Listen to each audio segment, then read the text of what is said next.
hari ini menutup kegiatan pelatihan aplikasi bagi personel Korem.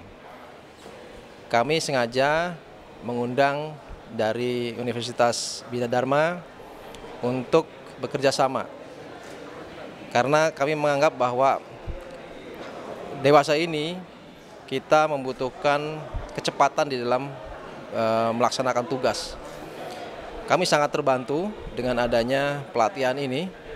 Tentunya harapannya ke depan kami ingin pelatihan ini terus berjalan, ya, terus kita bekerja sama sehingga bisa meningkatkan kemampuan sumber daya manusia kami dalam melaksanakan tugas pokok, khususnya di wilayah Korem 044 Garuda Dempo. Komandan Korem.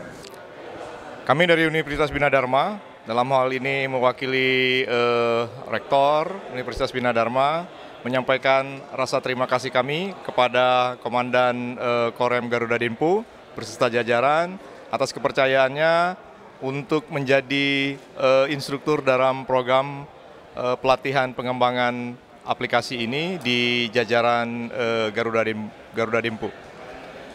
Semoga apa yang menjadi tujuan dari acara ini tercapai dan kerjasama dengan Bina Dharma antara Korem Garuda Dempo dan Bina Dharma itu tetap berjalan dan semoga memberi manfaat kepada masing-masing pihak. Demikian.